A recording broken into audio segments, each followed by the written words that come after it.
అవ్వాలి అవుతారు. మీరు దీన్ని పాజిటివ్గా చెక్ చేయండి.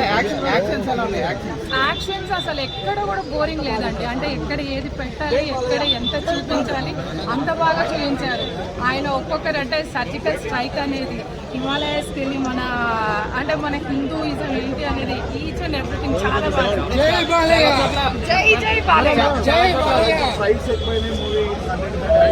ఎవరంటే మీరే చెప్తున్నారు క్వశ్చన్, మాకేం అనిపించలేదు. సూపర్ గా చూపించారు. అక్కడ ఎక్కడ ఫైట్స్ ఎక్కువ లేవండి,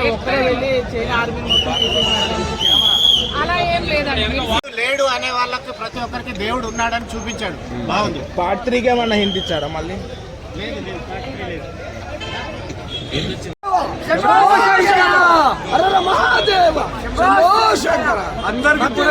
చూడవలసిన సినిమా. ఈ సినిమా చూస్తే పోనకాదే సినిమా సూపర్. 100కి 1000%. భలే యాక్టింగ్ ఎలా ఉంది భయ్యా? సూపర్. 1000కి 1000%. హైందవ ధర్మం గురించి ఎలా చూపెట్టారు? సూపర్. అసలు సినిమాలో ఒక్క వేసుకోండి. సూపర్ హైలైట్ సినిమా ఇది. అసలు ఏది ఒక్క మైనస్ కూడా లేదు. తమ్ముడు ఎలా అనిపించింది? తమ్ముడు మ్యూజిక్ గొంతు బొగ్గురు పోయింది నాకు కలిసి కలిసి. సూపర్ సినిమా మాత్రం హైలైట్. సూపర్. ఇది రియల్.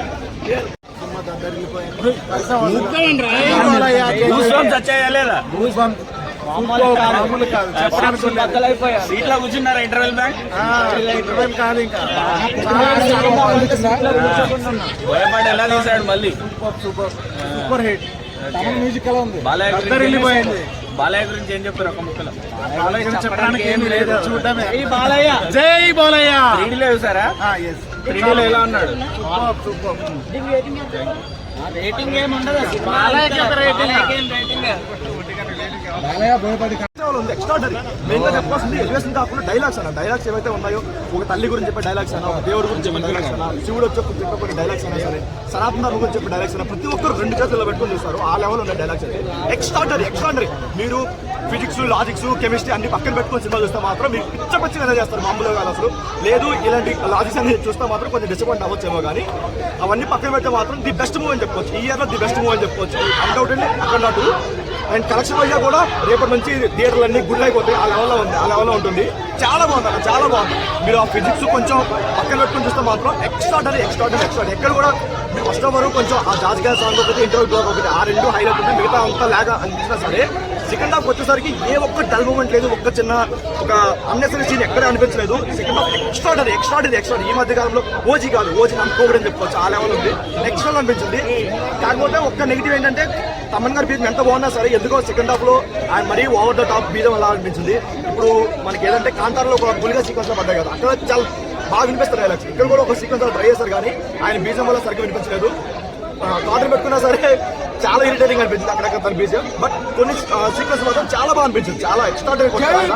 ఏదైతే మనకి స్టార్టింగ్ ఒకటి ఉంటుందో అక్కడ ఒక రివ్యూ చేసి ఒకటి వేస్తారు, అక్కడే తన 100% బ్యూటీ చేస్తాడు. అది కాకుండా ఇంటర్వ్యూ బాగా ఒకటి ఎక్స్ట్రాడనరీ వచ్చాయి. ఓన్లీ నేను ఎక్కడ డైలాగ్స్ దగ్గర బీజం వచ్చిందో అది కొంచెం ఇరిటేటింగ్ అనిపించినా సరే మిగతా బీజం పీక్స్ ఎక్స్ట్రా రేటింగ్. నాకు ఇష్టమైన స్వీట్ కలకండ ఇప్పుడే చూశాను. అఖండ. ఈ సినిమా చరిత్ర తిరిగి రాస్తుంది. దేవుడు లేడు అనేవాడు ప్రతి ఒక్కడు ఈ సినిమా చూడాలి. ఈ సినిమా చూస్తే నాలో ఉన్న రక్తం దగ్గరెళ్ళిపోయింది, వేడెక్కిపోయింది. ఏమి సినిమా, ఏమి యాక్టింగ్.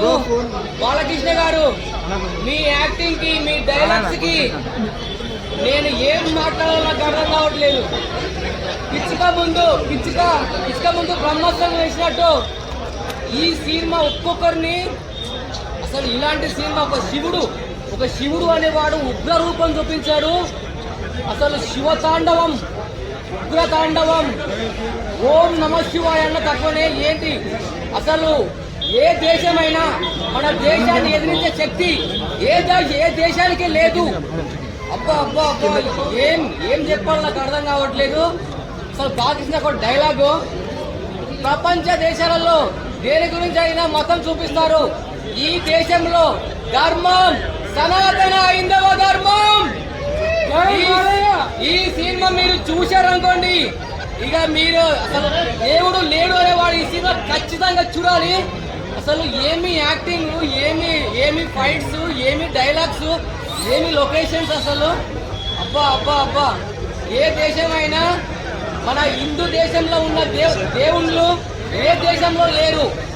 ప్రతి ఒక్కరు చెప్తున్నాను, ఈ సినిమా ప్రతి ఒక్క హిందువు దేవుడు లేడు అనేవాడు ప్రతి ఒక్కరి సినిమా చూడాలి. నేను మాటలు చెప్పలేను. ప్రతి ఒక్కరు సినిమా చూడాలి. అసలు తమన్ గారేనా ఈ మ్యూజిక్ కొట్టింది? తమన్ గారు ఒక శివుడు రూపంలో వచ్చి మ్యూజిక్ కొట్టాడా లేక తమనే కొట్టాడా నాకు అర్థం కావట్లేదు. తమన్ గారు ఈ మ్యూజిక్ కొట్టడానికి ఒక దేవుడి రూపంలో, ఒక శివుడి రూపంలో వచ్చి మ్యూజిక్ కొట్టాడా?